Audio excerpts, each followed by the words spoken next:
Tuhan bersama seluruh imam dan pelayan di tempat ini ingin menyapa Bapak Ibu sidang jemaat sekalian. Shalom.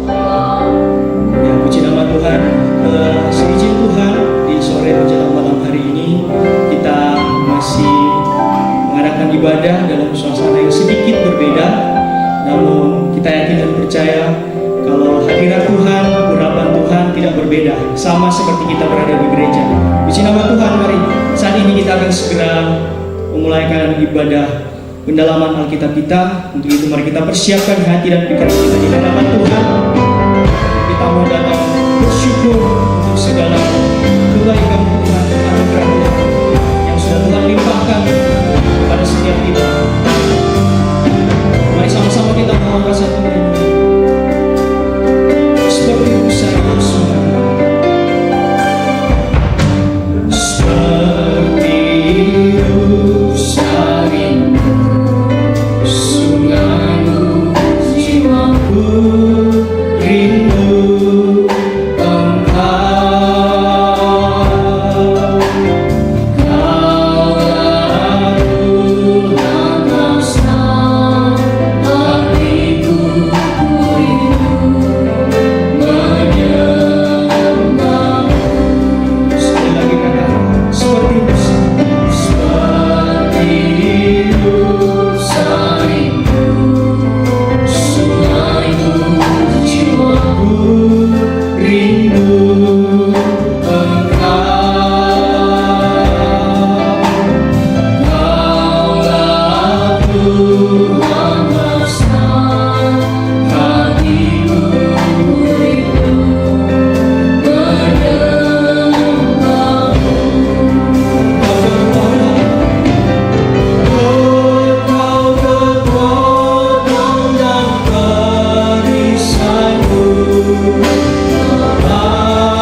sekali lagi. Lebih sungguh-sungguh kita panggil nama Tuhan. Yesus, Yesus, Kau tetapi bagiku. Oh Yesus, Yesus, Kau segalanya. Mari saudara, sambil mengangkat kedua tangan kita di hadapan Tuhan. Yesus, oh Yesus, Kau berarti bagiku. Amin. Oh Yesus, haleluya. Kau segalanya dalam hidup kami Tuhan. Amin. Bagiku Kau segalanya. Kau segalanya bagiku. Sekali lagi katakan dengan itu, Kau segalanya. Kau segalanya bagiku. Haleluya Yesus.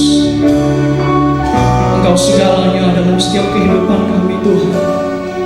Karena kami percaya Engkau Allah yang sanggup untuk melakukan segala sesuatu dalam hidup kami Tuhan. Terima kasih Tuhan, terima kasih. Kami sangat mengucap syukur kepadamu Tuhan untuk segala berkat anugerah-Mu yang Engkau masih melimpahkan kepada setiap kehidupan kami jemaat-Mu Tuhan. Kalau sampai saat ini Tuhan, kami boleh berdiri di hadapan-Mu Tuhan, mengangkat tangan kami, menaikkan pujian penyembahan kami Tuhan. Kami percaya semua hanya karena kemurahan-Mu Tuhan. Dan biarlah kemurahan-Mu yang Engkau masih berikan kepada kami, kami boleh mempergunakan itu sebaik-baik mungkin Tuhan, untuk kami boleh menyembah-Mu Tuhan, memuji dan memuliakan Engkau Tuhan. Bahkan sebentar kami akan mendengarkan firman-Mu Tuhan, yang kami percaya itu semua akan menjadi kekuatan yang baru dalam kehidupan kami Tuhan. Terima kasih Tuhan, kami percaya berkat-Mu tidak pernah terlambat dalam kehidupan kami Tuhan. Sampai saat ini Tuhan, kami masih boleh menikmati berkat-Mu. Terima kasih Tuhan, terima kasih. Terima kasih Tuhan, kami sangat mengucap syukur kepada-Mu Tuhan Yesus. Terima kasih Tuhan. Di saat kami ingin beribadah kepada-Mu Tuhan, kami tahu ada iblis roh jahat yang tidak senang, yang ingin mengganggu proses ibadah kami.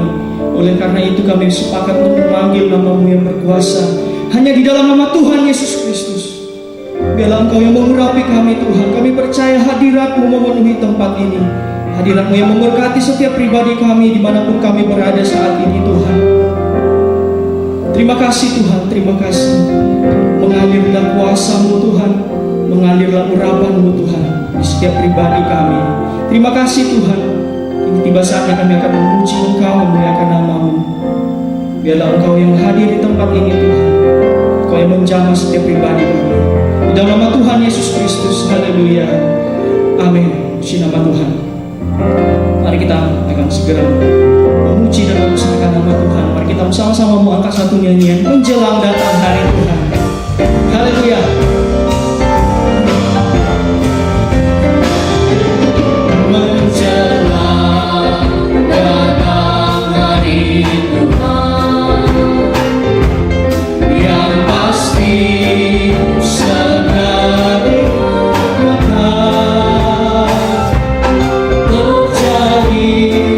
Suatu kegelapan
ini kita angkat satu nyanyian. Bila takut membayang dan hatiku bimbang, kita mau pandang terus pada Tuhan. Haleluya. Dengan semangat saudara katakan, bila takut membayang dan hatiku pandang terus pada Tuhan. Pada Tuhan harapkan semua. Dengan kuasa Roh Suci, dengan kuasa Roh Suci, naik lebih tinggi, haleluya tinggi, lewat kedudukan. Bila takut membayang, bila takut membayang dan hatiku pandang terus pada Tuhan, harapkan semua. Dengan kuasa Roh Suci, Roh Suci, naik lebih tinggi, haleluya tinggi, lewat kedudukan. Katakan dalam nama Yesus, dalam nama Yesus, dalam nama Yesus ada kemenangan. Amin. Dalam nama Yesus, dalam nama Yesus, iblis dikalahkan. Dalam nama Tuhan Yesus, dalam nama Tuhan Yesus, siapa dapat melawan? Dalam nama Tuhan Yesus ada kemenangan. Sekali lagi, dalam nama Yesus, dalam nama Yesus, dalam nama Yesus ada kemenangan. Amin. Dalam nama Yesus, dalam nama Yesus, iblis dikalahkan. Amin.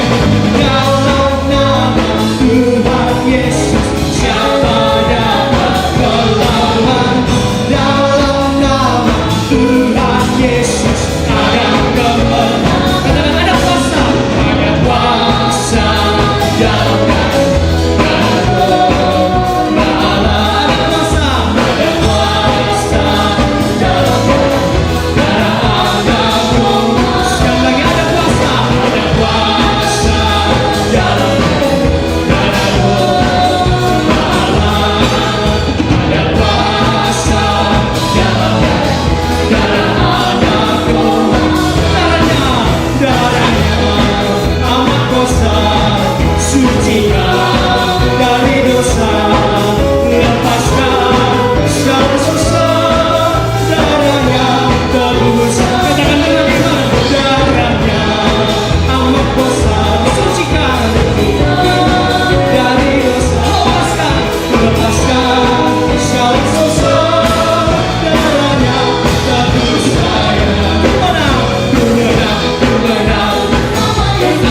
kita persiapkan hati dan pikiran kita untuk menerima setiap sabda firman Tuhan.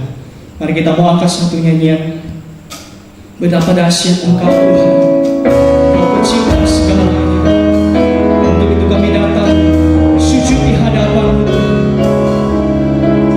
Kami mau bersyukur segala anugerah kemurahan-Mu Engkau berikan kepada kami.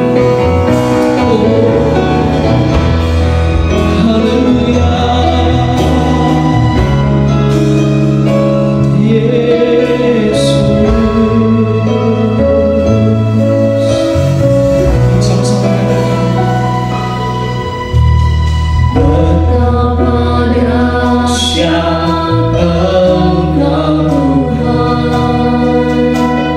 pencipta segala yang ada, dulu sekarang sampai selamanya. Hanya Engkau Tuhan, tak terselami pikiran, tak terselami pikiranku.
bumi dan langit akan goncang, tetapi bagi kami tidak ada Allah yang lain selain Allah di dalam Yesus Kristus yang telah menjadi Tuhan atas hidup kami.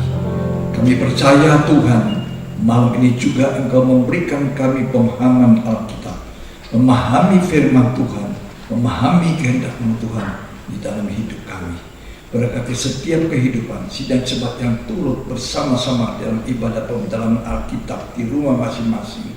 Kami percaya kuasa Roh Kudus menyertai, sehingga apa yang tidak kami pahami menjadi paham di dalam nama Yesus Kristus. Haleluya. Amin. Ya, puji Tuhan. Shalom.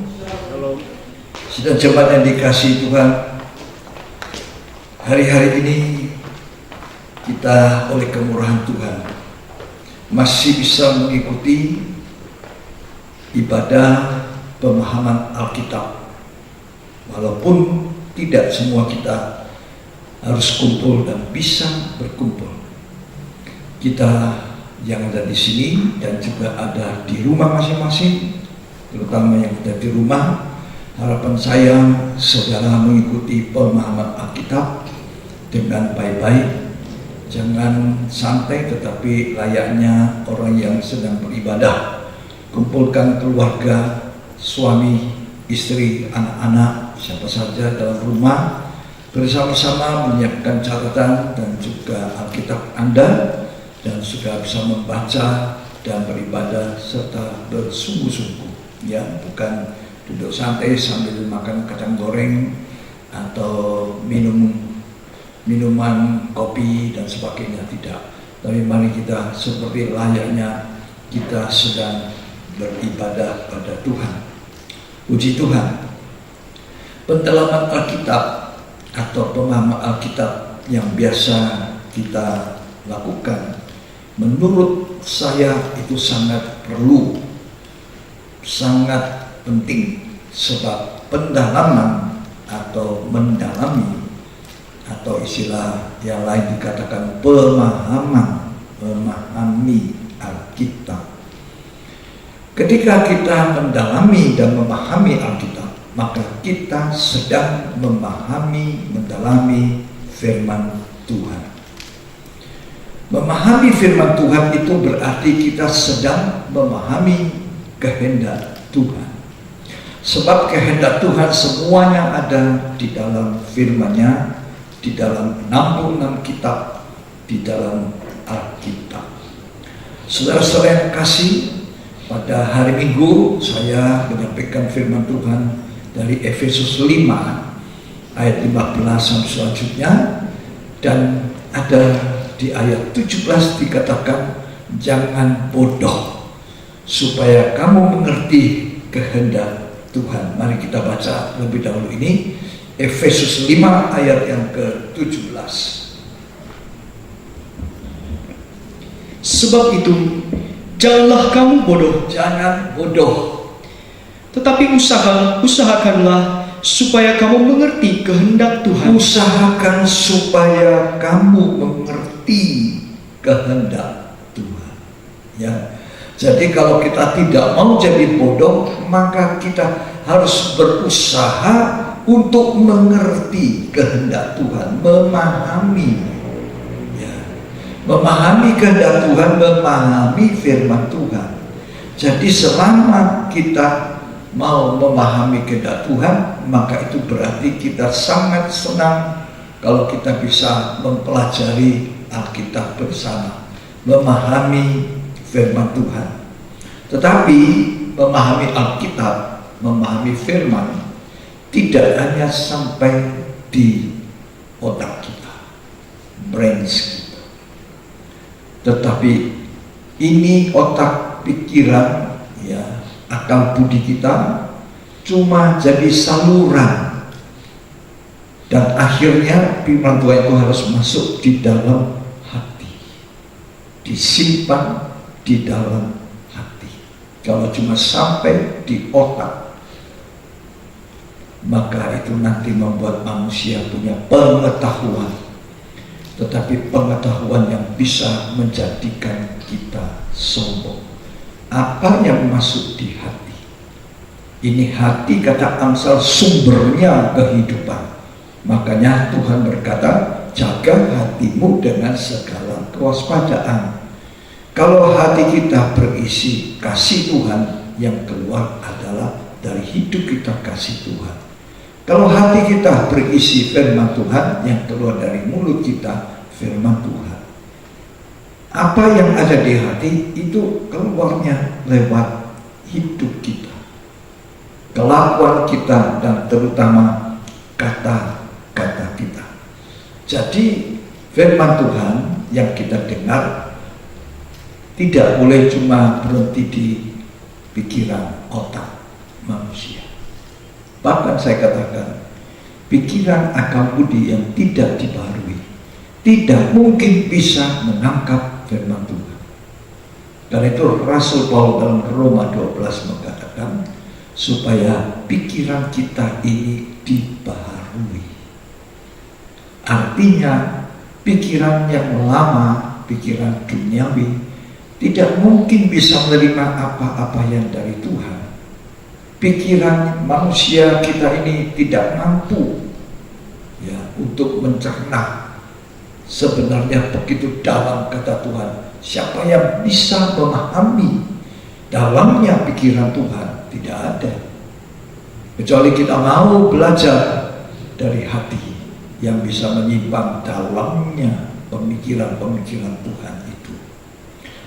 Dalam perumpamaan penabur, Tuhan Yesus pernah berkata bahwa kalau orang mendengar firman dan tidak mengerti, tidak memahami, maka firman Tuhan itu diambil daripadanya oleh iblis, oleh roh-roh jahat, oleh burung-burung, sebab dia tidak mengerti.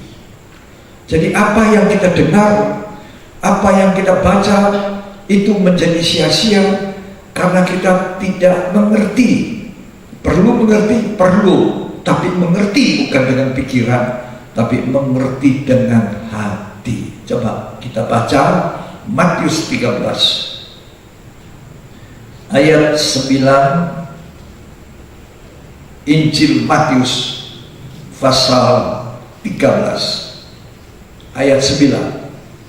Siapa bertelinga, hendaklah ia mendengar. Dan siapa bertelinga, hendaklah ia mendengar. Terus, maka datanglah murid-muridnya dalam kitab Wahyu pasal 2, pasal 3 itu pada gereja, 7 jemaat di Wahyu 2 dan Wahyu 3 itu bukan hanya berlaku pada gereja pada zaman itu di Asia Kecil, tetapi gereja pada zaman ini pun itu kita bisa belajar tentang apa yang disukai Tuhan, apa yang tidak disukai Tuhan dalam Wahyu 2 dan Wahyu 3. Itu juga merupakan introspeksi kita gereja di akhir zaman ini, memeriksa kehidupan kita.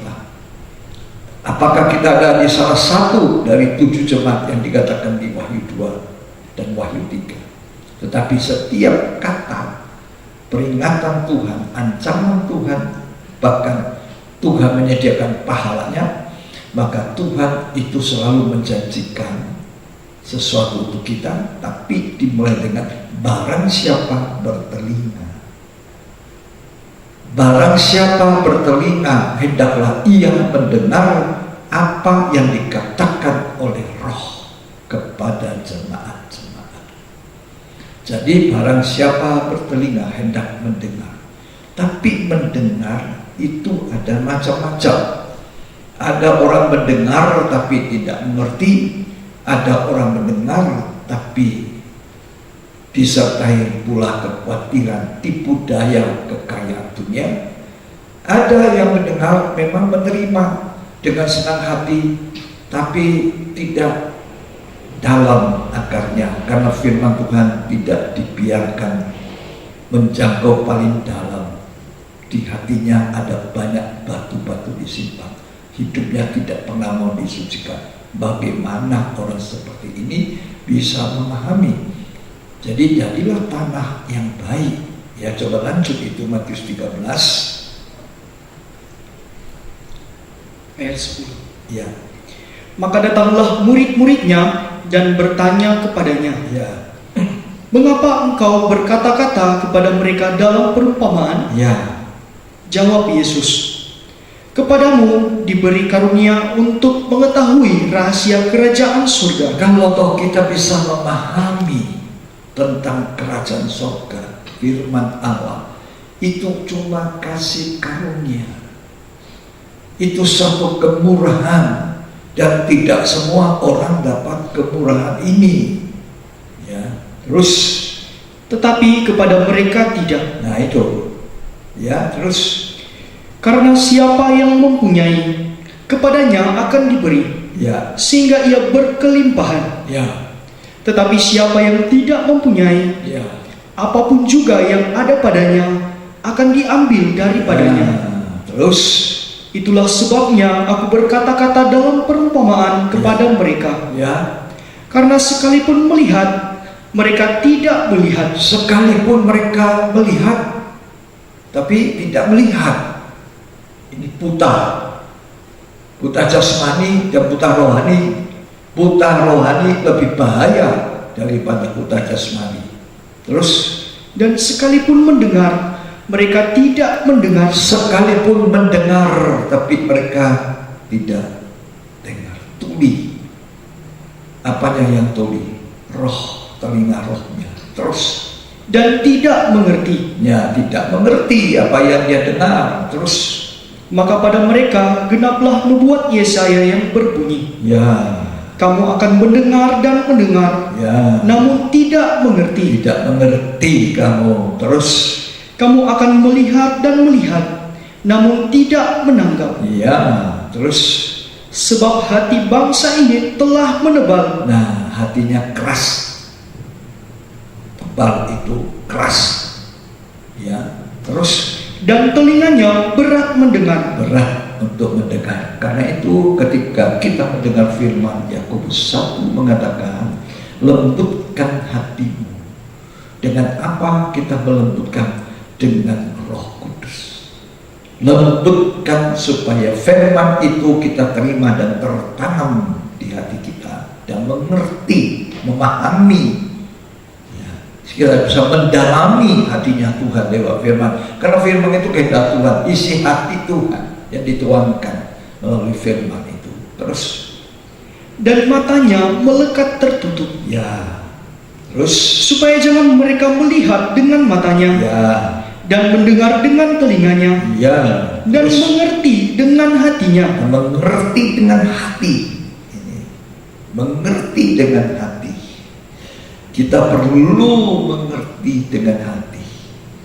Sebab firman Tuhan, hukum perjanjian baru, itu ada ditulis bukan lagi di dalam loh batu, tetapi di dalam loh daging, hati manusia. Jadi manusia harus menyimpan, mendengar firman, mengerti dengan hati, menyimpan di hati, karena itu adalah loh daging. Dulu hukum Taurat ditulis di atas 2 loh batu, tetapi di akhir zaman kita ini Tuhan menginginkan kita tidak menulisnya hanya di loh batu, catatan saudara, buku-buku, tapi tuliskan itu di hati saudara oleh jarinya Allah. Itu kuasa Roh Kudus. 2 Korintus pasal 3 ayat 3.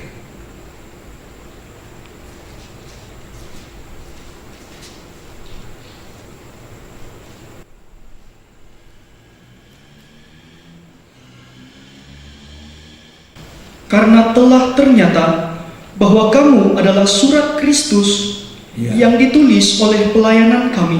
Ya, Ditulis bukan dengan tinta, ya, tetapi dengan roh dari Allah yang hidup. ya, Bukan pada loh-loh batu, melainkan pada loh-loh daging, Ya. yaitu di dalam hati manusia. Nah, kalau saudara mendengar firman Tuhan, maka Tuhan katakan kita simpan di dalam loh daging hati manusia. Orang Kristen yang menyimpan firman itu di hati akan jadi surat Kristus yang dibaca oleh semua orang. Bukan hanya disimpan di kepala, tapi di hati. Ada banyak orang cuma menyimpan di kepala, sehingga hidupnya tidak sempat jadi surat Kristus. Salah satu contohnya Rasul Paulus. Ketika dia masih bernama Saulus justru pergi menganiaya orang-orang yang sudah mengikuti jalan Tuhan, yang sudah hidupnya lahir baru, yang sudah hidupnya bertobat, tidak hanya percaya kepada Kristus, tapi juga jalan hidupnya sudah bertobat. Justru Rasul Paulus yang dulu nama Saulus ini mengatakan orang-orang ini tidak benar. Lalu dia pergi menganiaya. Tetapi satu kali jalan di persimpangan jalan menuju Damsyik itu dia yang berkobar-kobar untuk membunuh, menganiaya. Maka Tuhan datang memanggil dia, Saulus, Saulus, mengapa engkau menganiaya aku? Nah, di situ Saulus tanya, siapakah engkau Tuhan?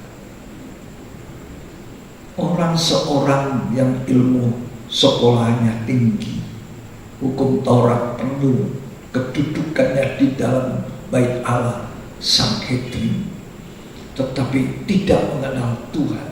Siapa engkau Tuhan? Karena dia tidak kenal Tuhan, maka dia menganiaya, membunuh.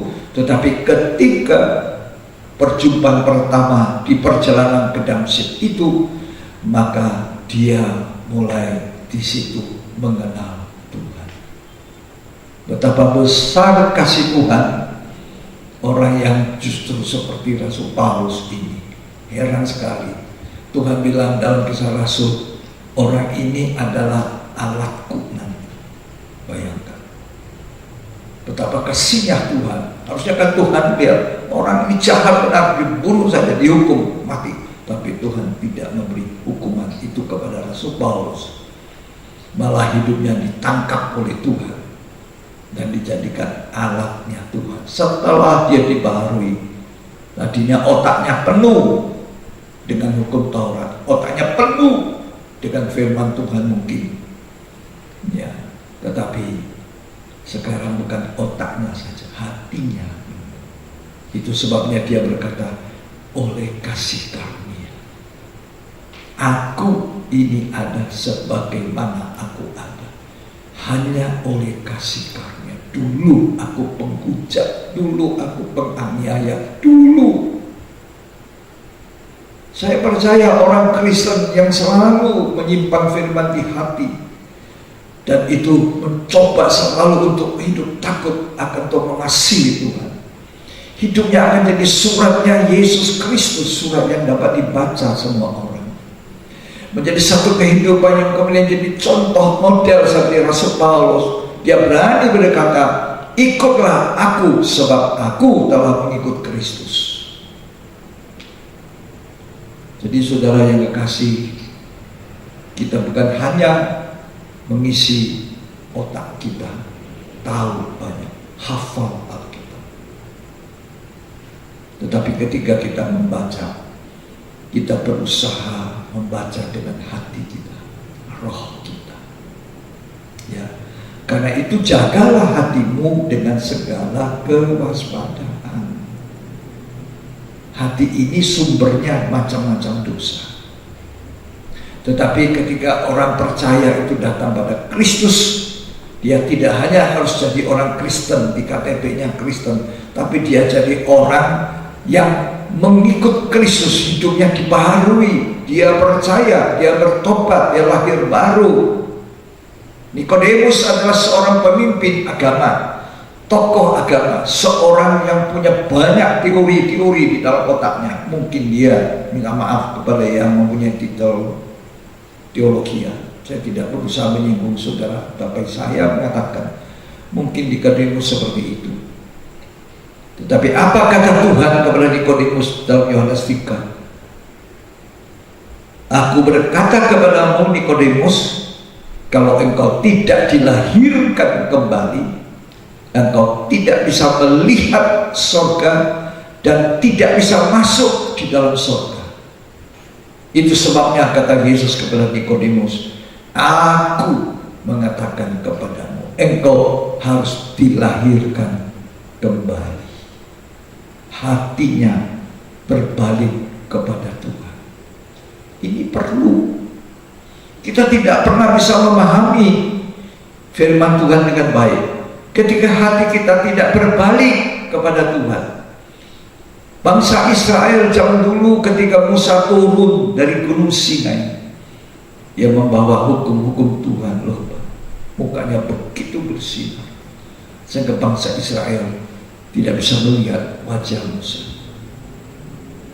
Musa juga menyelubungi.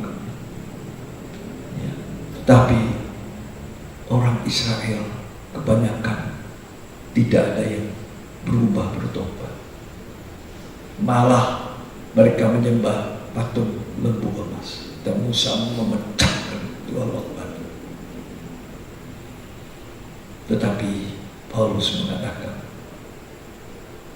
kalau seorang berbalik kepada Tuhan, hatinya berbalik, maka dia bisa melihat Tuhan seperti Rasul Paulus.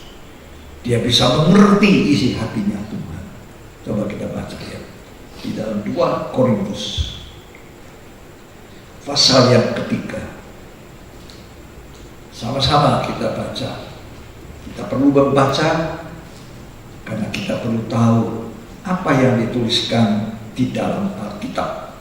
Bukan apa yang saya katakan, tetapi apa yang Alkitab katakan. Coba kita baca 2 Korintus pasal yang ketiga. Di dalam ayat yang ke-16. Tetapi apabila hati seorang berbalik kepada Tuhan, Tetapi apabila hatinya seseorang berbalik, bertobat, terus maka selubung itu diambil daripadanya. ya, selubung itu diambil daripadanya. Terus Sebab Tuhan adalah roh, ya, dan di mana ada roh Allah, di situ ada kemerdekaan. ya, ayat 18. Dan kita semua mencerminkan kemuliaan Tuhan Kita semua memandang kemuliaan Tuhan dengan muka yang Ya. tidak berselubung. Sudah tidak ada selubung itu, kita bisa memandang Tuhan. Terus Dan karena kemuliaan itu datangnya dari Tuhan yang Ya. adalah roh, ya, maka kita diubah menjadi serupa dengan kita gambarnya. diubahkan oleh Tuhan, dan kita boleh menjadi surat daripada Kristus. Puji Tuhan. Hati. Jadi mengerti dengan hati. Hati ini harus dijaga. Amsal 4 ayat 23 berkata, jagalah hatimu dengan segala kewaspadaan. Begitu teliti menjaga hati. Sebab hati yang suci bisa menyimpan begitu banyak firman Tuhan. Hati sangat luas untuk bisa menyimpan firman Tuhan.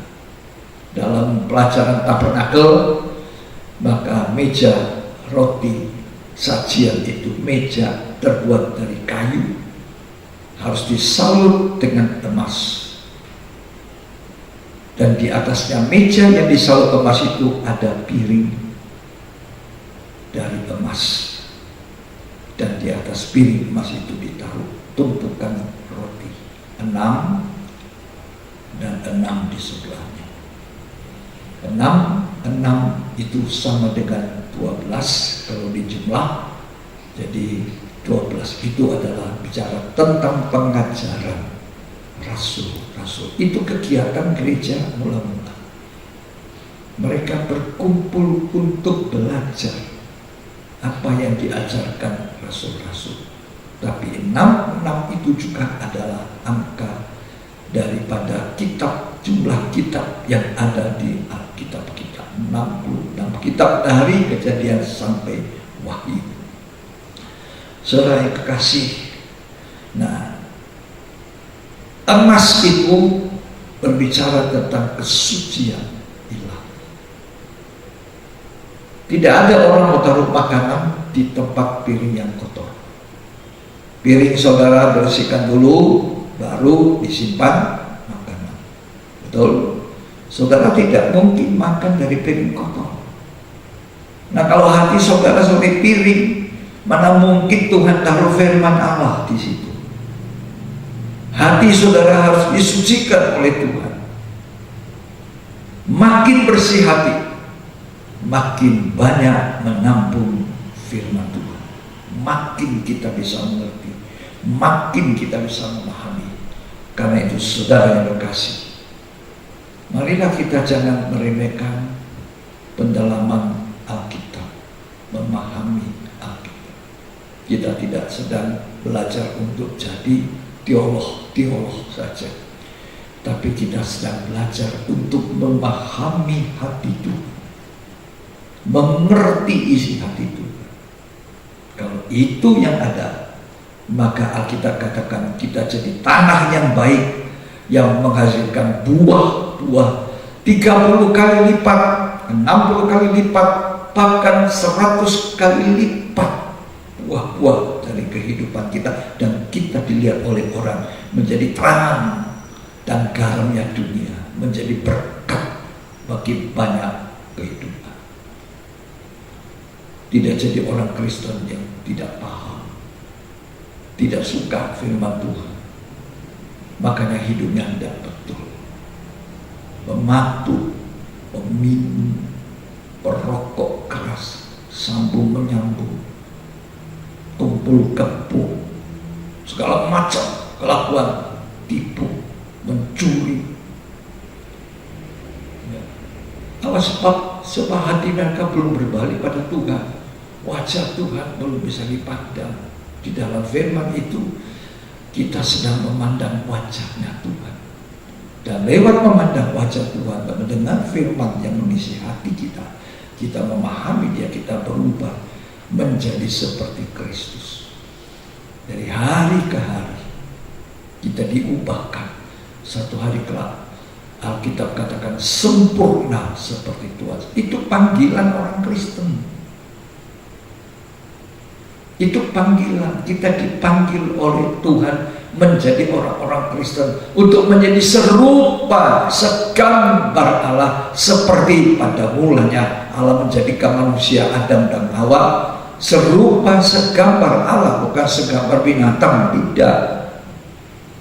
Segambar Allah, tidak segambar monyet, tidak. Segambar Allah, serupa segambar. Kapan tidak segambar lagi? Ketika manusia jatuh dalam ketidaktaatan. Karena itu ketidaktaatan, maka manusia sudah tidak serupa, dan terus keturunan manusia melakukan hal-hal yang sudah menjadi rusak. Sampai Kejadian pasal 5 Alkitab berkata manusia mulai rusak. Kejadian 6 kalau tidak salah, Kejadian 6 manusia rusak, hatinya rusak, penuh kekerasan. Sehingga Kejadian 6 Tuhan berkata, Nuh, buatlah bahtera lantai 3. Nuh lalu taat melakukan, supaya ketika hukuman Tuhan turun, maka Nuh sekeluarga boleh masuk dalam bahtera. Tapi sebetulnya waktu itu bukan hanya Nuh yang diinginkan Tuhan selamat. Tuhan itu penuh kasih, dia ingin semua manusia selamat. Itu sebabnya dia menyuruh Nuh beritakan kebenaran. Dan Petrus mencatat bahwa Nuh adalah pemberita kebenaran. Berapa tahun saudara manusia dikasih kesempatan dengan firman untuk memahami hati Tuhan? 120 tahun. Sementara Nuh bekerja mempersiapkan bahtera, sementara itu Nuh memberitakan kebenaran. Tapi tidak ada orang percaya, tidak ada orang mau menerima. manusia mengolok-olok Nuh. Padahal hukuman sedikit lagi turun. Sehari-hari ini kita sedang melihat hukuman di mana-mana, di seluruh dunia ini. Manusia melihat hukuman virus, bala, sampah. Lebih hebat lagi, Tuhan dalam kitab Wahyu akan menurunkan 3 kali 7 penghukuman atas dunia ini. Kemana kita bersembunyi? Itu sebabnya hari-hari ini kita harus memahami hatinya. Ya. Dan Nuh yang selamat, yang lain tidak selamat. Mereka tidak percaya. Akhirnya pintu bahtera ditutup. Mereka teriak-teriak sama Nuh. Nuh, tolong sama kita.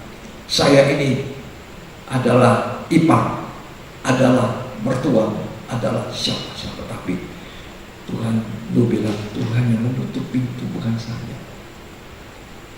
Ini pintu kemurahan Tuhan masih dibuka. Kita masih bisa dengar firman Tuhan. Kita masih bisa dibersihkan hati kita untuk bisa menjadi penampung firman Tuhan. Jangan di tengah-tengah dunia yang sekarang ini dilanda dengan banyak ketakutan, kekhawatiran, kita tidak berubah, tidak mau bertobat. Jangan tunggu sampai penghukuman datang lebih hebat, lebih dahsyat. Bagaimana langit akan goncang, bumi akan goncang. Bagaimana nanti, kata Petrus, bumi itu akan dihancurkan dengan api dan belerang. Kemana manusia yang hidup di atasnya? Musnah, habis, dimakan api dan belerang. Tetapi orang yang menantikan langit dan bumi yang baru, yang hatinya dibaharui, mengerti rencana Allah yang amat besar, mengerti hatinya Tuhan yang menginginkan kita semua selamat. Tentu mereka berpaling untuk mengerti, mau suka mendengar firman, memahami Tuhan, memahami kehendak Tuhan. Puji Tuhan. Di dalam Bible Study sudah 2 minggu saya menyampaikan tentang kitab Ulangan. Kitab Ulangan adalah kitab terakhir dari 5 kitab yang ditulis oleh Musa yang disebut kitab Pentateuch. 5 kitab ini ditulis oleh Musa. Dalam versi bahasa Inggris diambil dari terjemahan Greka. Maka disebut Pentateuch ini disebut Deuteronomion Tauto. Saya tidak terlalu ahli lagi begitulah artinya. Ya. Yang berarti salinan hukum. Jadi kitab Ulangan itu salinan hukum. Fotokopinya atau kopinya salinan hukum. Tentang salinan hukum ini kita bisa baca ketika seorang raja diangkat menjadi seorang raja. Maka raja itu wajib mempunyai salinan hukum yang memperingatkan dia bagaimana harus memerintah dengan baik. Coba kita baca Ulangan pasal 17 ayat 18.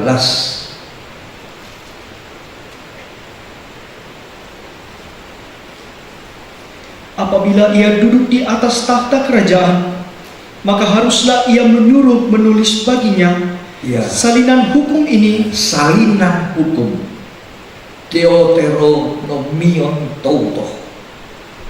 Deuteronomion Tauto. Di terjemahan bahasa Inggris, ketika kita mengambil versi bahasa Inggris, terjemahan Greka dari versi bahasa Inggris, Deuteronomion Tauto, salinan hukum. Terus Menurut kitab yang ada pada imam-imam orang Lewi, ya, terus itulah yang harus ada di sampingnya. Di samping seorang raja harus ada salinan hukum dari kitab orang-orang Lewi, imam-imam itu, untuk menjadi peringatan kepada raja supaya tidak terlalu banyak kuda, tidak terlalu banyak mengumpulkan emas, tidak terlalu banyak istri. Dan ini yang dilanggar oleh Raja Salomo, mengumpulkan emas banyak, mengumpulkan banyak istri. Dia melupakan salinan hukum itu. Walaupun mungkin salinan hukum ada di samping Salomo, tapi diabaikan. Saudara-saudara yang kekasih, mungkin kita dengar firman Tuhan agak keras. Ketika kita belajar Ulangan, kita sedang seperti mengalami, menerima salinan hukum. Dan Musa yang meriwayatkan kembali itu, menuliskan kembali salinan hukum ini, tidak capek-capeknya. Dia bisa begitu mengingat apa perintah-perintah Tuhan yang sudah dikeluarkan oleh Tuhan dari kitab Keluaran sampai dengan kitab Bilangan. Dan ketika semua bangsa Israel yang tua-tua karena pemberontakan sudah mati di padang gurun, maka sebetulnya Ulangan itu dituliskan Musa untuk generasi milenial, generasi yang lahir di padang gurun, generasi muda, generasi Yosua, generasi Kaleb. Musa mengulangi, mengingatkan bagaimana Tuhan menghukum orang-orang yang tidak patuh, tidak taat. Kita berada di zaman akhir, generasi milenial, generasi muda yang dikasih oleh Tuhan. Engkau harus belajar hukum Tuhan. Engkau harus punya salinan hukum itu. Musa tidak lelah menuliskan untuk mengingatkan kembali perintah dan aturan-aturan Tuhan yang dilanggar oleh banyak orang Israel yang lama, yang tua, dan mereka mati. Dan itu generasi muda harus memperhatikan ini. Diulangkan Musa. Rasul Paul juga mengulangkan. Rasul Paul juga mengatakan dalam Filipi 3, menuliskan sekali lagi, aku rela menuliskan sekali untuk memberi satu kepastian hukum. Hamba-hamba Tuhan yang baik sudah menuliskan ulang. Kita harus berterima kasih sama Musa, sama Rasul Paulus. Mereka menuliskan kembali hukum-hukum Tuhan. Begitu banyak tulisan. Jadi kitab Ulangan, buku Ulangan sebetulnya adalah second law, ya. Yang kedua, atau fotokopi, a copy of this law, ya. Itu adalah hukum yang ditulis kembali, atau repetition of the law, ya, ditulis kembali, diulang. Apa yang diulang itu untuk kita pahami, lebih ngerti. Seperti misalnya seorang guru mengajar anak-anaknya, mengertikah anak-anak? Mereka bilang kurang mengerti.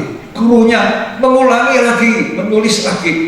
Gurunya menuliskan lagi. Mengerti sekarang? Ditanya lagi anak-anak. Ya, guru sudah mengerti. Guru berhenti. Ketika belum dimengerti, belum dipahami, maka guru itu akan menulis, menerangkan kembali.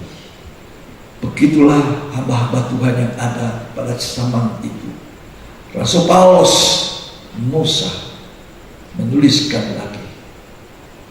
Hukum ini dituliskan supaya mengingatkan kita dan ditekankan.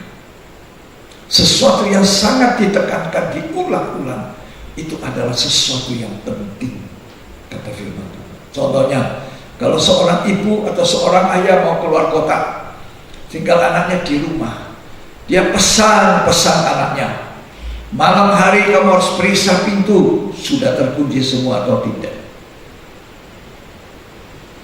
lampu sudah mati semua atau tidak. keran air sudah mati atau tidak. Itu diulang-ulang. Itu tanda bahwa itu penting untuk ditaati, penting untuk didengar, diulang. Nah, sama dengan ini. Diulang supaya kita ingat. Diulang supaya kita ingat. Makanya raja-raja yang naik harus ada salinan hukum, topi, topinya, fotokopinya. Nah, kita juga perlu belajar tentang ini. Makanya jangan sampai sudah ada fotokopi, jangan sampai kitab ulangan yang berbicara banyak mengenai apa yang sudah diceritakan Musa yang dituliskan kitab Kejadian sampai 4 kitab itu, kemudian kita sudah diulang pun tidak melakukannya, tidak mengerti.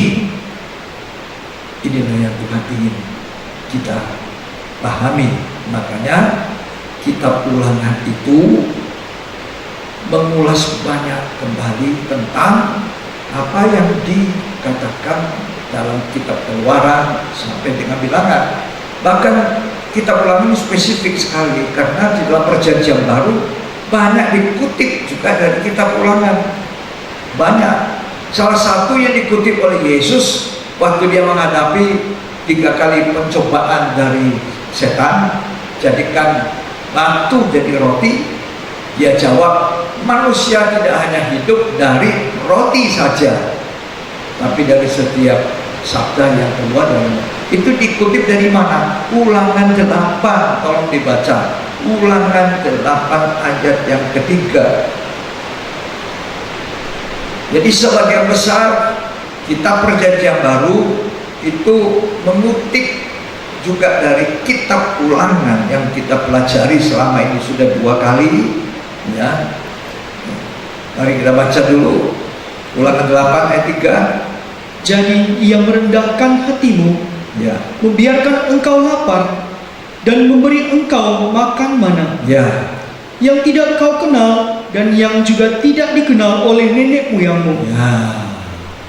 untuk membuat engkau mengerti bahwa manusia hidup bukan dari roti saja, Nah, terus tetapi manusia hidup dari segala yang diucapkan Tuhan. dari segala yang diucapkan Tuhan,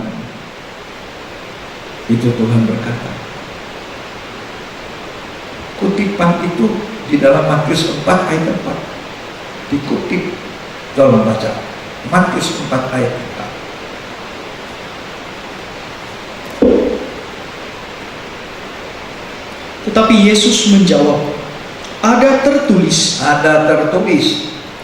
manusia hidup bukan dari roti saja, Nah, tetapi terus dari setiap firman yang keluar dari mulut Allah. jadi dikutip dari sana, dari setiap firman yang keluar dari mulutnya Allah. Di mana ayat Ulangan 8 ini dikutip di Matius 4? Sebagian besar Perjanjian Baru banyak mengutip dari kitab Ulangan. Berbahagia kalau Tuhan memberi kita firman Tuhan, Tuhan dibukakan karena kebutuhan akhir zaman. Tadi kita dengar nyanyian berkata, Tuhan datang segera, firman dibukakan supaya kita mengerti. Ya. Ada bagian yang perlu saya simak, walaupun kita belum sampai di Ulangan 10. Coba kita baca Ulangan 10 ayat 12 sampai 13.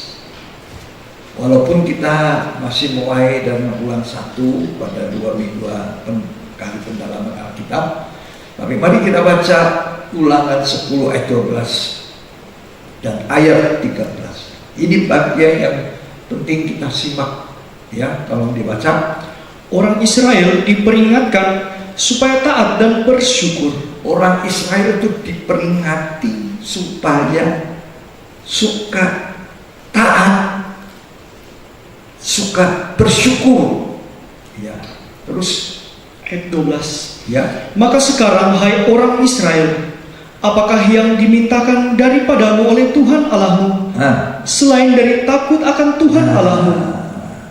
Apa yang diminta oleh Tuhan daripada engkau sekarang selain daripada takut akan Tuhan Allahmu, terus hidup menurut segala jalan yang ditunjukkannya, selalu mau belajar untuk taat menuruti jalan yang ditunjukkan oleh Tuhan, terus mengasihi Dia, mengasihi Tuhan, terus beribadah kepada Tuhan Allahmu ya dengan segenap hatimu. dengan segenap hati. Saya harapkan semua saudara juga di rumah beribadah dengan segenap hati, terus Dan dengan segenap jiwamu, ya ayat 13 berpegang pada perintah dan ketetapan Tuhan ya yang kusampaikan kepadamu pada hari ini, ya supaya baik keadaanmu. supaya baik keadaan kita.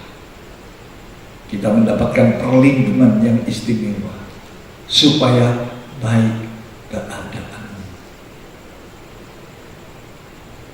Siapa yang mau sehat supaya baik keadaanmu? Mau sehat? Mau baik keadaan saudara? Itu tadi. Ini diajarkan oleh kitab Ulangan. Dikatakan, maka sekarang hai orang Israel, apa yang diminta kepadamu ya daripadamu oleh Tuhan selain apa? Pertama, takut akan Tuhan. Takut akan Tuhan. Langkah kedua, menuruti segala perintahnya dan mengasihi Dia, berpegang pada perintah supaya baik. Jadi takut akan Tuhan supaya keadaan kita baik. Itu obat, itu penangkal. Tapi banyak kali kita malah sekarang lebih takut kepada virus. Betul? Orang sudah tidak merasa suatu kebebasan setiap waktu takut. Tiba-tiba gatal hidungnya. Dia mau garuk, dia ingat ada diajarin jangan garuk hidung, jangan pegang mata, tidak boleh dikucak-kucak matanya. Jadi tidak terjadi.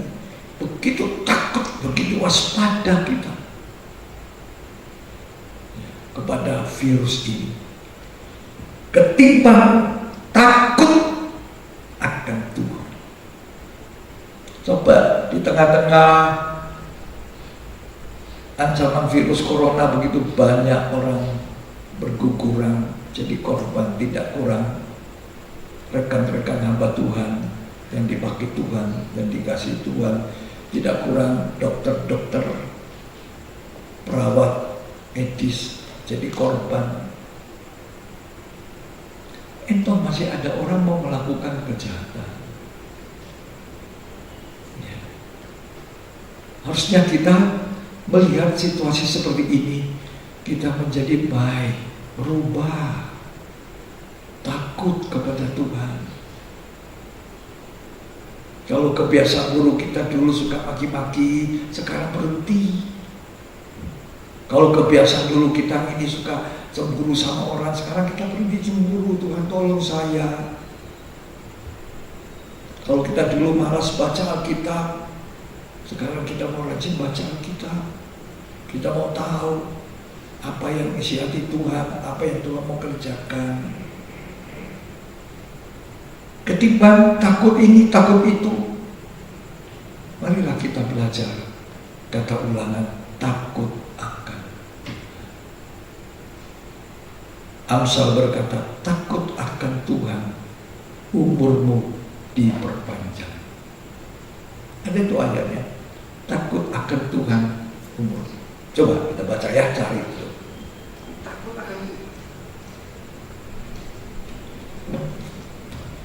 Takut akan Tuhan, umurmu diperpanjang.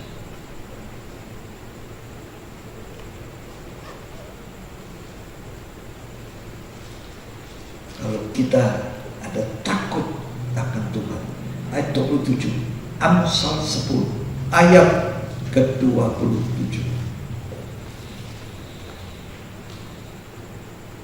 Takut akan Tuhan memperpanjang umurnya. Ya, terus Tetapi tahun-tahun orang fasik diperpendek. takut akan Tuhan membuat umur kita diperpanjang oleh Tuhan. Ya, takut akan Tuhan. Mari kita harus lebih takut kepada Tuhan daripada takut kepada virus corona. Sekalipun kita tidak boleh meremehkan instruksi dari para medis kesehatan, pemerintah, untuk kita tidak kumpul-kumpul, kita ikuti. Ya, itu tidak salah.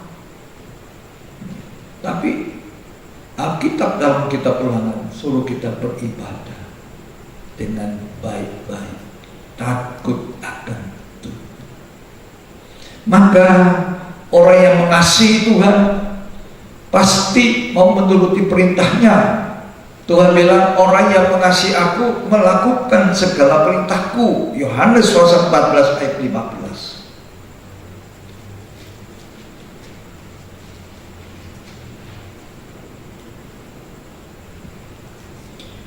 Jikalau kamu mengasihi aku, kamu akan menuruti segala perintahku. Ya, kalau kamu mengasihi aku, kamu menuruti segala perintahku.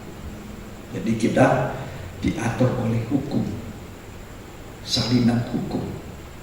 Jangan seperti Raja Salomo, salinan hukum ada di kanan, tapi dia tetap melanggar. Jangan orang Kristen punya Alkitab, tapi dilanggar. Sebab tidak kembali mengerti dengan hati, menyimpan firman Tuhan di dalam lubuk hatinya, untuk kemudian ditaati, dikasihi. Salah satu yang kita alami dari Tuhan Yesus ketika mati di kayu salib adalah dia tergantung di kayu salib menjadi kutuk. Sebab dikatakan, terkutuklah orang yang digantung di atas kayu salib. Dan segala kutuk kita, ketika kita jadi orang percaya, kita ditebus oleh Tuhan Yesus dari kutuk. Bukan hanya kutuk yang akan jatuh ke atas muka bumi. Dari Wahyu 6 selanjutnya ada 3 kali 7 penghukuman kutuk. Terakhir cawang bokor murka Allah, Wahyu 16 kalau tidak salah. Surah akan 3 kali 7 penghukuman. Itu merupakan kutuk yang dijatuhkan ke bumi. Karena manusia tidak mau bertobat, manusia tidak mau belajar sesuatu yang baik. Tetapi orang-orang yang mau melakukan kehendak Tuhan, yang sudah ditebus oleh Kristus dari kutuk, termasuk di dalamnya kutuk kejahatan kita, maka kita mau diselamatkan oleh Tuhan. Kita mau takut akan Tuhan. Ada satu kutuk kejahatan. Coba Titus 2 ayat 14. Titus pasal 2 ayat 14. Yang telah menyerahkan dirinya bagi kita, Ya, untuk membebaskan kita dari segala kejahatan, ya, dan untuk menguduskan bagi dirinya suatu umat kepunyaannya sendiri. ya. Jadi membebaskan kita dari segala kejahatan. Untuk apa? Menguduskan baginya suatu umat kepunyaan yang rajin apa? Berbuat baik.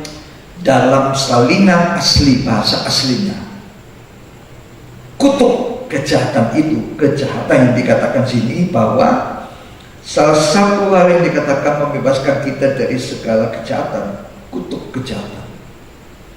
Ada dalam bahasa asli dikatakan tidak berhukum, tidak mempunyai hukum.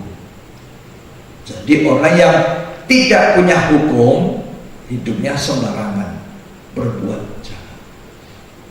Itu dulu kita, waktu kita belum bertobat, waktu kita belum percaya Kristus, waktu kita belum ditebus dengan darahnya, belum menjadi miliknya, belum ditebus dari kutuk kejahatan, kita tidak berhukum. Kita pengen semaunya. Padahal Alkitab berkata jangan berzina, tapi orang itu terus berzina.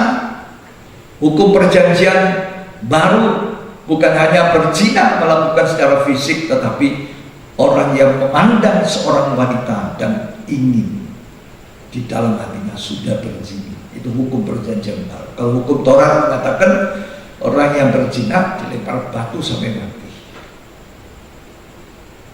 Tapi Tuhan punya hukum kasih karunia.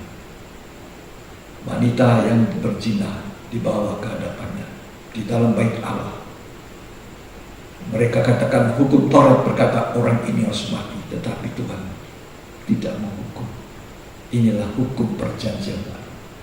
Keras, tegas, tapi ingat, selama masih hidup di bumi, Tuhan beri kesempatan kita bertobat, berubah. Wanita ini tidak ada yang menghukum. Aku juga tidak menghukum. Tapi jangan lagi berbuat dosa. Terjadi satu pembalikan dalam hidup. Dulu dia tidak berhukum. Wanita Samaria tidak berhukum. Punya suami sampai 6. Kawin cerai. Tidak berhukum. Kalau punya hukum, hanya satu suami, satu istri. Itu berhukum. Terikat dalam ikatan perjanjian covenant. Tidak bisa diceraikan, tidak bisa putus. Karena itu saya katakan, kalau saudara mau menikah, pikir baik-baik. Pikir dahulu pendapatan, sesal kemudian tidak berguna, kata Bapak. Harus betul-betul kamu tahu inilah yang Tuhan berikan. Kalau dari awalnya sudah tidak benar, tidak cocok. Awalnya sudah melihat tanda-tanda kehidupan pasangan hidup kita tidak seturut dengan firman. Kenapa kita lanjutkan? Ya, itulah sebabnya pasangan yang mau menikahkan semuanya harus belajar tentang hukum Tuhan, punya salinan hukum di sampingnya seperti raja itu punya salinan hukum, a copy of this law, ya. Jadi punya salinan hukum. Puji Tuhan. Jadi kita dibebaskan, ditebus dari tidak berhukum, mempunyai hukum. Apa hukum-hukum firman Tuhan? Inilah hukum yang mengikat kita. Ketika kita melakukan, kita berbahagia oleh perbuatan kita. Karena itu Tuhan berkata, mengertilah, pahamilah sampai ke dalam hati, bukan simpan di sini. Karena kalau kita baca, Rasul Paulus cuma sampai di sini, dia membunuh. Begitu dia mengerti Tuhan dengan hatinya, dalam simpan itu hukum itu dalam roh daging hati manusia. Maka kita akan jadi orang yang seperti maunya Tuhan. Jadi kita ditebus, diatur oleh hukum. Segala sesuatu yang diatur hukum itu sangat enak, sangat senang. Ya, suami diatur oleh hukum, ada firman Tuhan untuk suami, ada firman Tuhan untuk istri, ada firman Tuhan untuk anak-anak. Firman Tuhan untuk suami, kasihlah istrimu, jadilah pengayom, jadilah pelindung, ya, mengasihi istri seperti tubuhnya sendiri. Istri tunduklah pada suamimu seperti pada Tuhan. Anak-anak, hormatilah ayah ibumu supaya umurmu panjang dan bahagia. Kalau kita melakukan itu, kita diatur oleh hukum ini. Itulah sebabnya ada salinan hukum yang ada di samping kita, Alkitab. Kalau zaman dulu raja-raja ada salinan hukum, a copy of law. Alangkah indahnya belajar kitab ulangan. Takutlah, beribadahlah kepada Tuhan, lakukan segala perintahnya. Itulah yang menyenangkan Tuhan. Ya. Tapi jangan takut terlalu banyak dengan keadaan dunia. Banyak orang, bahkan di dalam Injil Lukas kalau tidak salah, pasal 21 mengatakan, nanti di akhir zaman Banyak orang mati karena kecemasan, karena ketakutan dengan apa yang melanda dunia ini. Jadi bukannya mati karena virus, tapi mati karena kecemasan, karena takut melanda dunia. Coba baca itu yang terakhir ya.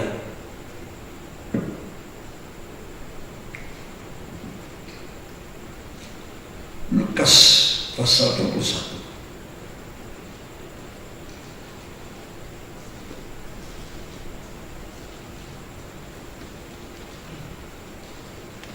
Ayat yang ke 26. Lukas 21 ayat 26. Orang akan mati ketakutan karena kecemasan berhubung dengan segala apa yang menimpa bumi ini. Ya, Sebab kuasa-kuasa langit akan goncang. nanti akan goncang. Tapi Tuhan bilang, jagalah dirimu supaya hati. Ayat 34. Jagalah dirimu supaya hatimu jangan syarat oleh pesta pora Ya, terus. dan kemabukan serta kepentingan-kepentingan duniawi, Ya, dan supaya hari Tuhan jangan dengan tiba-tiba jatuh ke atas dirimu. ya, supaya hari Tuhan jangan jatuh tiba-tiba. Jadi banyak orang ketakutan ini hari-hari ini, kecemasan. Tapi saya tidak mengajar saudara untuk juga meremehkan, tidak. Stay home, tetap di rumah, tidak keluar.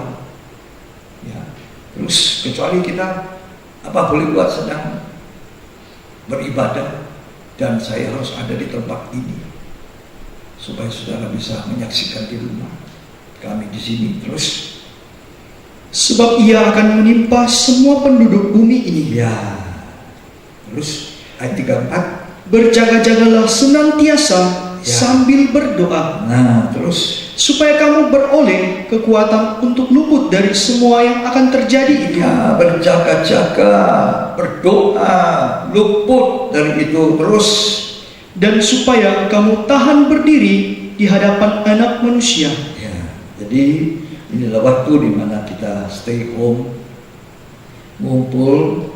Mari kita banyak melakukan doa, membaca Alkitab, mengerti maunya Tuhan, ya, memahami isi hati Tuhan.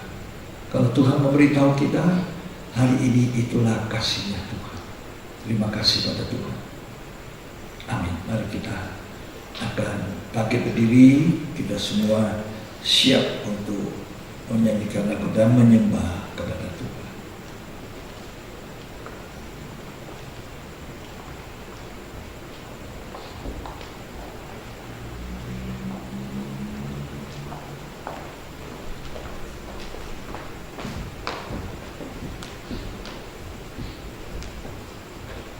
Jiwaku harus kepadamu.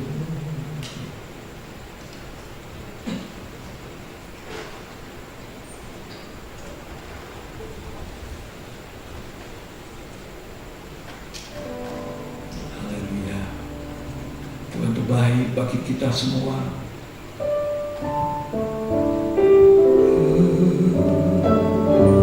Kalau hati kita menyembah Tuhan, tidak jemaat yang ada di rumah, karena angkat tangan kita berdiri menyembah Tuhan bersama dengan Tuhan.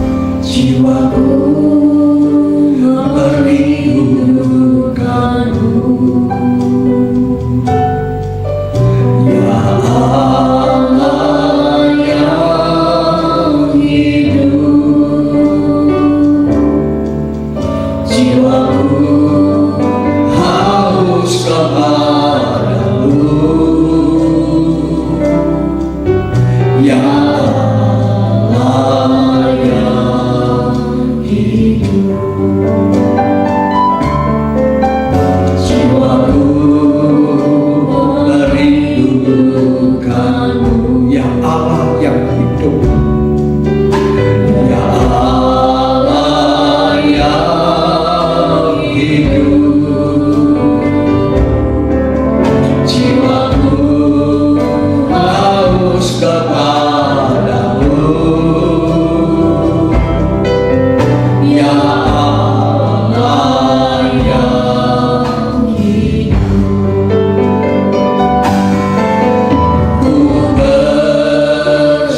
penolong yang lain.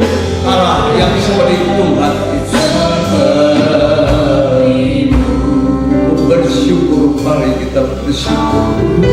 Punya Tuhan, punya Yesus, punya salinan hukum, punya perintah-perintah Tuhan yang mengatur hidup kita, sehingga perbuatan kita tidak selalu melanggar hukum. Allahku dan Allahku, tiada yang sepertimu,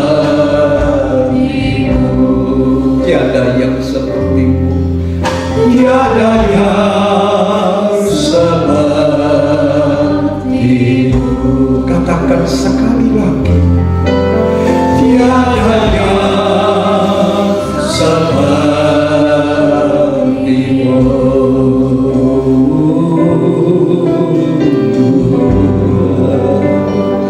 Kami menyembah Tuhan, masyarakat Kalabaya. Rabaya Rabasa, Rabalabaka Kalabaya Rabasa. Ya Tuhan, Engkau perlindungan kami. Ya Rabasya Kalabata Kalabaya Rabasa, Ya Rabalabasa, Ya Rabalabasa, Ya Rabasa Kalabata Kalabaya Rabasa. Biarlah Roh Kudus berkuasa mengurapi kita, biar kita menyembah Tuhan. Ya Rabasa Kalabaya Rabasa, Ya layak dipuji, Ya layak disembah. Oh Rabaya Rabasa,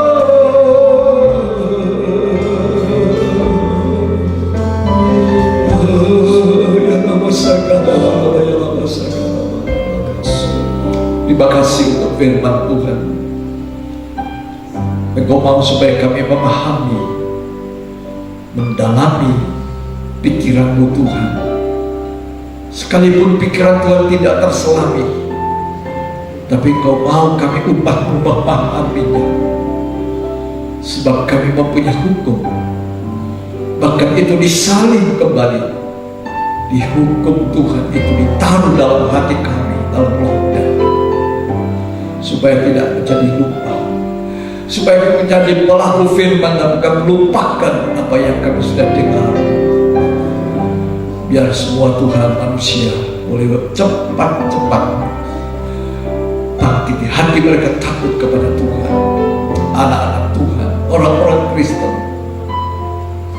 biar semuanya boleh takut akan Tuhan, lebih daripada takut yang lain. Takut berbuat salah dengan kata-kata, takut berbuat salah dengan pikiran, bahkan dengan tindakan-tindakan kami, Tuhan. Haleluya, haleluya, terpujilah Tuhan. Ya Rabba Sakata, ya Rabba Sakata, haleluya. Ku bersyukur kepadamu, sumber harapanku, penolongku dan Allahku.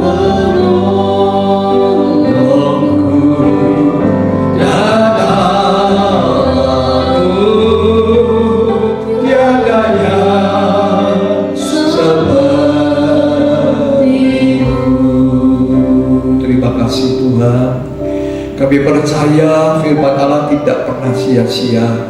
Firman Allah tidak pernah kembali kosong. Semua yang mendengarkan diberkati oleh Tuhan. Kami percaya semua kita diberkati di dalam nama Tuhan Yesus Kristus. Amin. Puji Tuhan. Selain kasih, ini adalah kebaktian atau ibadah pemahaman Alkitab kita di tanggal 2 April hari ini, dan hari Minggu tanggal 5 April kita akan tetap beribadah seperti ini melalui online. Saudara bisa mengikuti, saudara bisa ambil di YouTube, ada di HP saudara, yang bisa nyambung ke televisi lebih bagus lagi.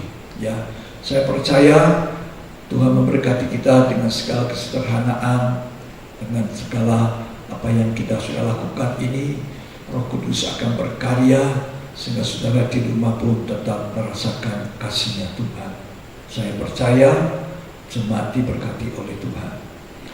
Ada pertanyaan kepada saya melalui WA, persepuluhan kami kirim ke mana? Melalui rekening?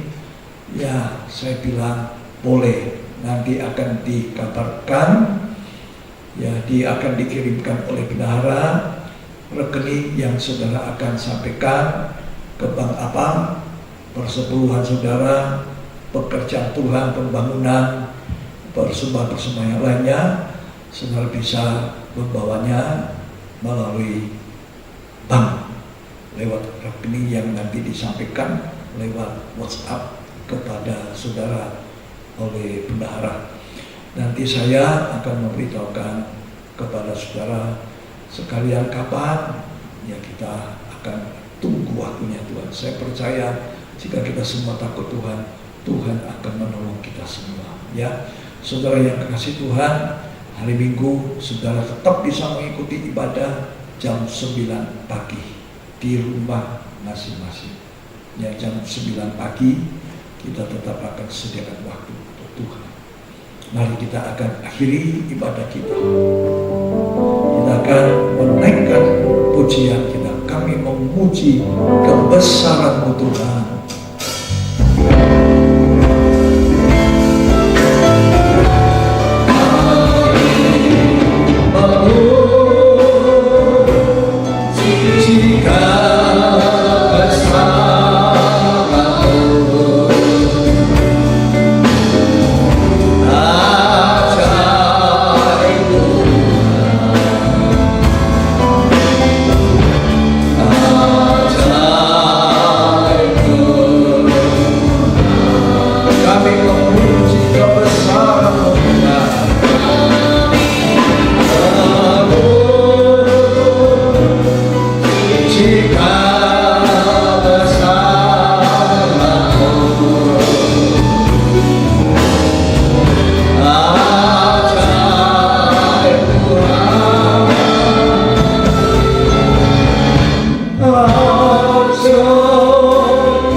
Cinta kasih dari persekutuan Allah Bapa, Putra dan Roh Kudus, Tuhan Yesus Kristus Kepala Gereja, mempelai laki-laki sorga, Raja di atas segala raja yang akan datang, memberkati kita hari ini sampai selama-lamanya, bahkan sampai Ia datang kembali pada hari Maranatha, Tuhan kembali.